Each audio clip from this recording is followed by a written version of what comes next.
Hello, everyone. Welcome back to Plotlines. I'm your host, Connor, and today we're talking about Nigel Farage. He has returned. Nigel Farage has gone back on his recent announcement that he was not going to stand for the general election, which was called by Rishi Sunak a couple weeks ago to the surprise of many, especially members of his own party, the Conservative Party in the UK, in which the polling is not going well for them. Many people believe that Rishi Sunak just merely wants a way out, and that's why he's called this general election. And he'll probably get a fancy job in California or somewhere in the United States because he has no real ties to the United Kingdom. He's merely a middle manager for the global American empire. Um, Nigel Farage stated at the press conference in which he announced that he was going to be running and standing for parliament, that he felt that he was letting his supporters down by not standing. His reasoning, if I'm not mistaken, was that in regards to not actually running this time around, was that the American election was incredibly important and that he wanted to put more focus there, and that he did not have time to set up sort of a constituency because of the short time frame they had, because the July 4th will be the date of the election. Uh, it was announced at the event that he was taking over Reform UK from Richard Tice.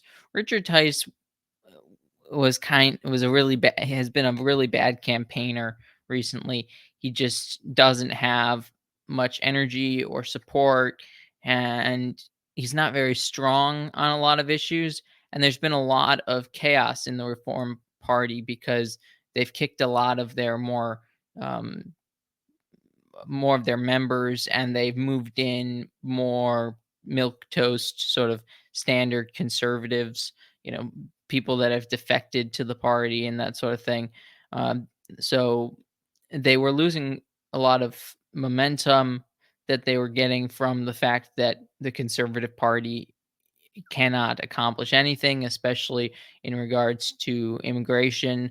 Immigration is extremely high in the UK, so a lot of discontent, but not a lot of uh, movement on on reform side because they didn't have a leader.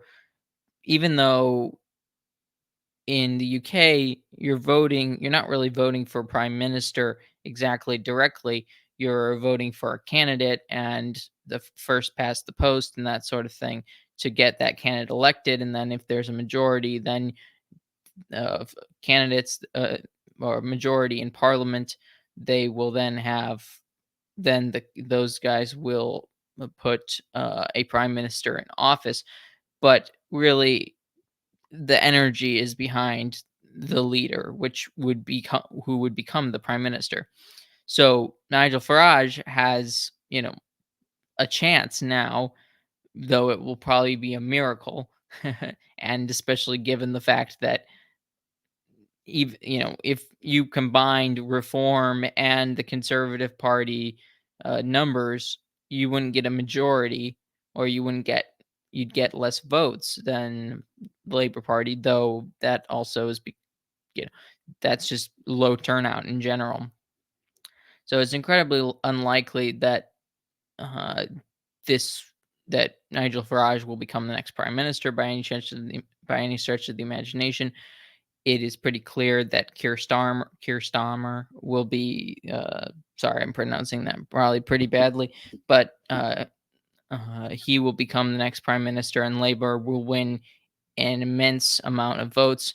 But then again, this election, in some ways, is seen by many as just getting rid of the Conservative Party in order to create a real opposition to the Blairite paradigm that has gone on for a long time.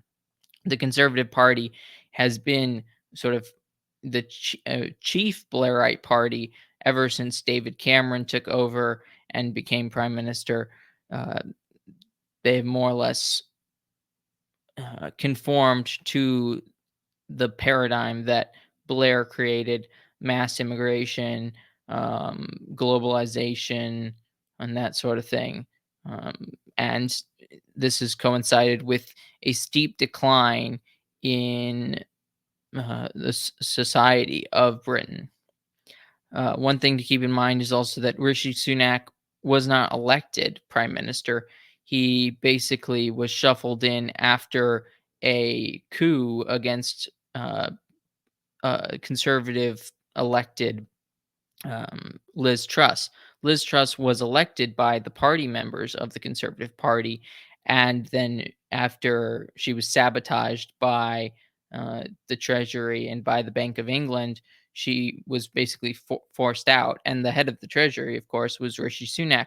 Rishi Sunak was not wanted as the leader of the Conservative Party, and it's showing, it's become extremely obvious that he's not wanted. Um, so one of the things that Nigel Farage stepping into the leadership of the Reform Party will make interesting to see is whether or not more conservative MPs jump ship to reform.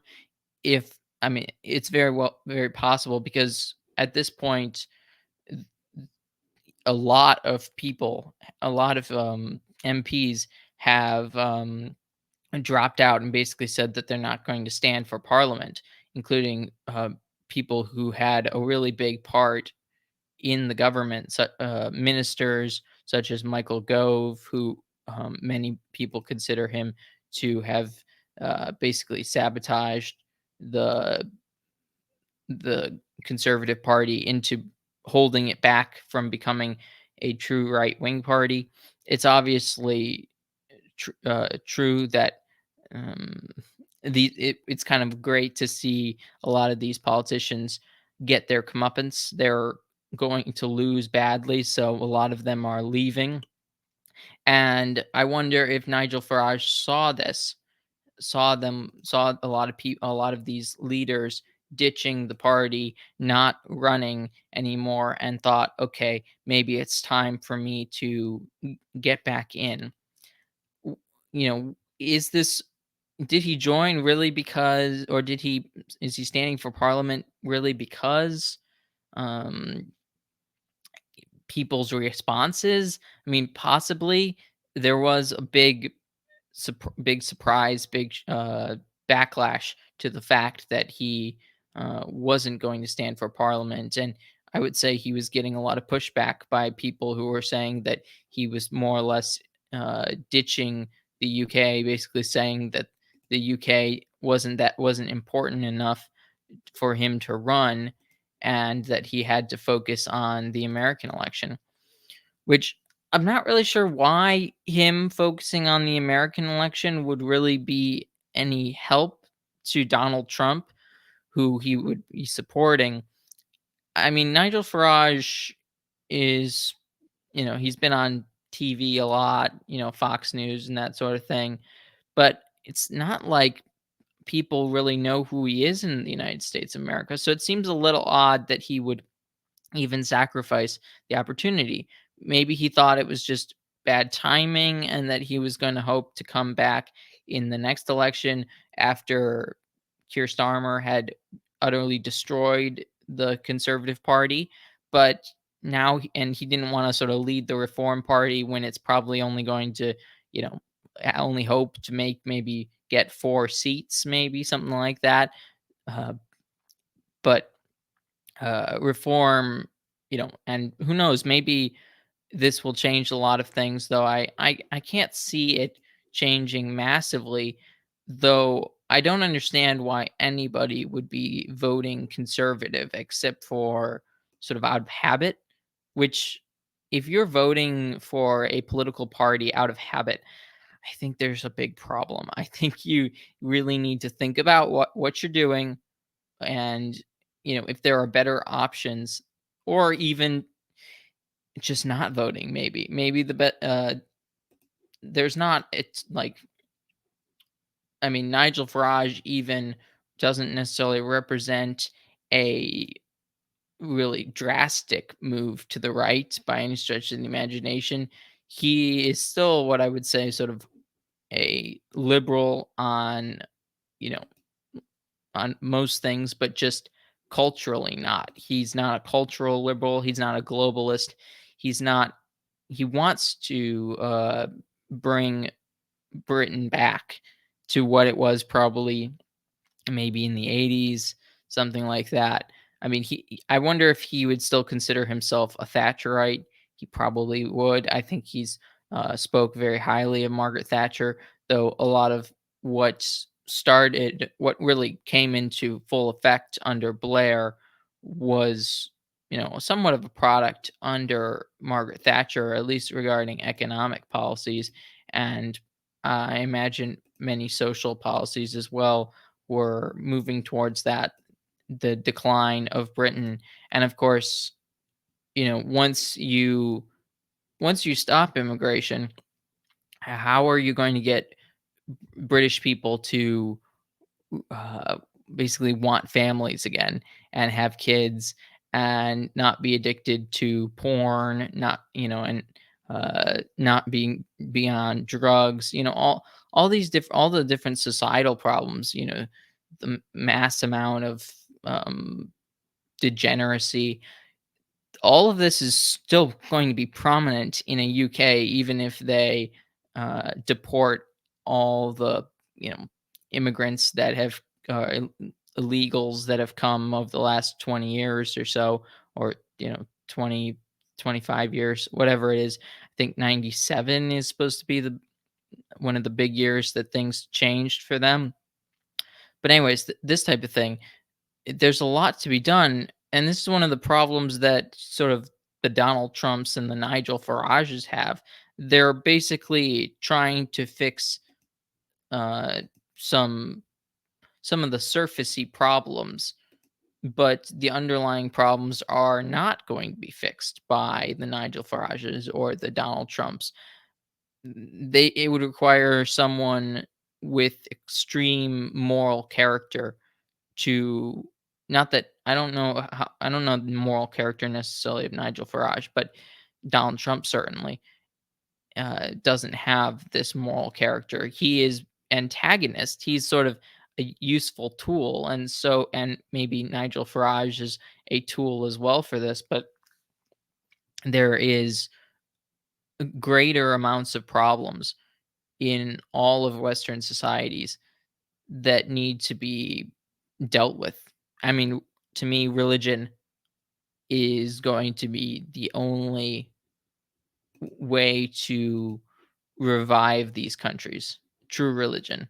So we'll see what happens politically. We'll see whether or not Nigel Farage is able to get some seats. If he's elected, that will be uh, that will be pretty big for uh, reform, and it will be the first time he's won and sent to Westminster. He had been previously a member of the European Parliament. He had won many times there, and by a lot. So it will be interesting to see whether or not Nigel Farage is able to actually put a dent into the Conservative Party, get some seats, and then once he has some seats and the Reform Party has some seats, they might become a true opposition, and that's one of the things that's really needed in a lot of these countries. True opposition to the elite, and in order to push out the elite and form a new elite that is in line with the interests of the people instead of a sort of globalist elite. And yeah, I mean, it's interesting to see. I mean, from a sort of political standpoint, from a excitement standpoint, Nigel Farage jumping into the ring is at least pretty entertaining. And it's kind of like I saw Anthony from Avoiding Babylon said or tweeted out that basically sort of Donald Trump will at least be an entertaining president if he wins, uh, to enjoy during the decline of the empire of America. At least Nigel Farage will be more interesting than Rishi Sunak or Keir Starmer. Like these these leaders are very dull middle managers.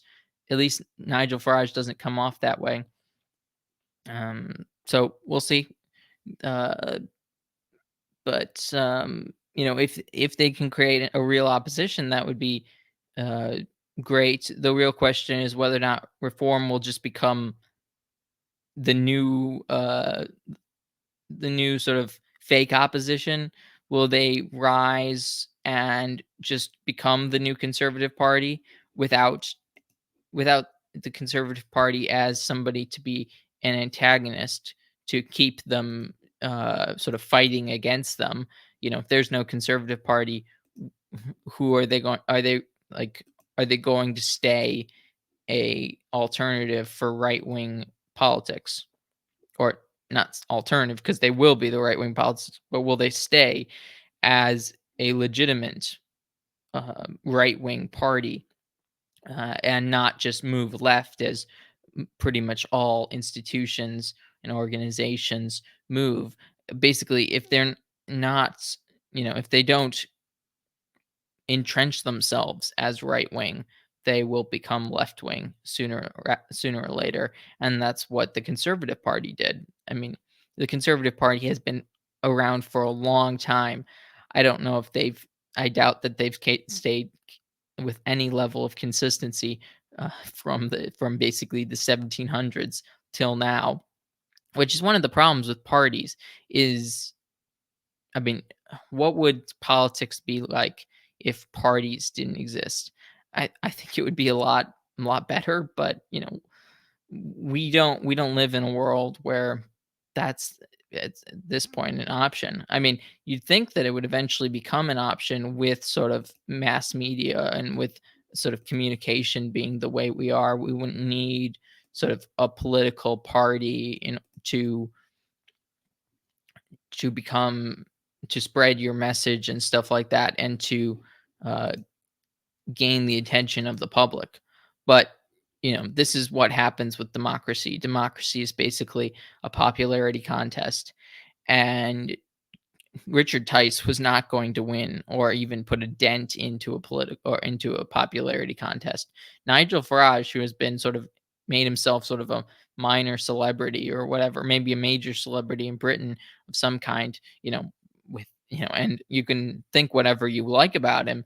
Celebrity is just about being known, so he's definitely made himself a celebrity. He's going on a bunch of those, reality TV shows and stuff like that, or at least one, I think. And he's made himself into this figure. And Richard Tice was not that. Rishi Sunak is not that, and Keir Starmer is not that. But Keir Starmer has all the momentum of sort of the elite, while Rishi Sunak had the support of the elite in the sort of fake opposition party. It doesn't. The real party, the party that the elites use most often, are the left wing parties, because the elite are a left wing elite. They're a globalist left wing elite. Though it's funny because Keir Starmer is sort of, has moved himself further to the right on immigration, uh, criticizing Rishi Sunak for allowing such high immigration. So we'll see if, you know, when Keir Starmer gets elected prime minister, which is pretty much a foregone conclusion at this point, will he maintain some of those right wing political messaging? Will he actually follow through on some of that, or is it will be pretty clear soon enough whether or not that's just a ploy. Will he ploy to get votes and to attack the prime minister from the right? So pretty much everybody has moved to the right in the UK political discussion in order to get votes. It's just a question of who's actually willing to fulfill those promises. And the Conservative Party is certainly not willing to fulfill any promises. They've made a mess of everything. Now, they made it a mess, but they also just continued the mess that was started under Labor. And Starmer, probably will bring things down to a more manageable size, but things will still continue to decline, maybe just at a slower rate. And Nigel Farage is just not going to win, enough to really, have any chance of prime minister. But you never know. Barring a miracle could happen. Um, so it will be interesting to see. Really, really interesting stuff from British politics, uh, you know, American politics. All things happening at once. But is all these things that are happening, are they going to have any real effect? Is this just sort of bread and circuses? At the end of dying empires, and what will replace these? It will be interesting to see going forward what does replace them. So, thank you everyone for watching. Please like, share, comment, and subscribe. And God bless. Bye.